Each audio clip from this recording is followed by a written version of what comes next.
Hello guys, welcome to Ramsey's Myth and Magic Corner, where we discuss mythology, science fiction, and all sorts of amazing stories. I'm so sorry that I had to take a break from making videos. I was down with an illness, but now that I'm back, let's get it. Today's story is about Arachne.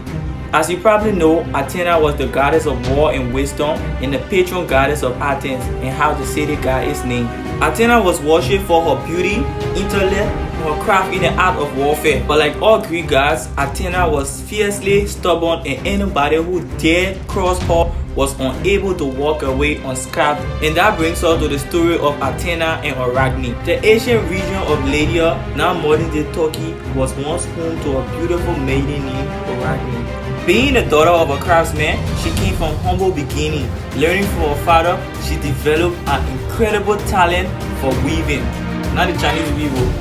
She created beautiful tapestries, and if you were to watch her work, it would seem as if the threads came from the very tip of her fingers. People would come from far and wide to watch Arachne work. It was so mesmerizing. However, Arachne herself was not so humble. It can kill plenty people. The bigger her audience became, the more she would boast.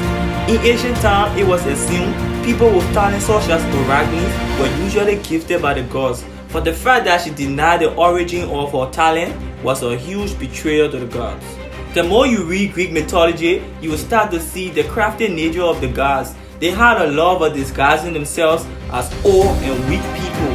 Upon hearing Arachne came, Athena in the body of an old woman approached her. Thinking she was talking to someone merely insignificant, Arachne once again boasted of her ability, saying she would challenge the goddess herself.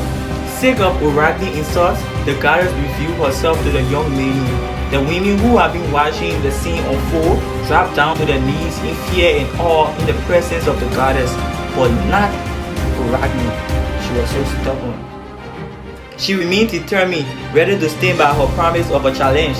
The goddess accepted her challenge, and a weaving contest began, each of them desperately trying to outdo the other. Athena created a beautiful tapestry of all the gods on Mount Olympus, the home of the gods, woven from the very fabric of the earth as only a goddess would.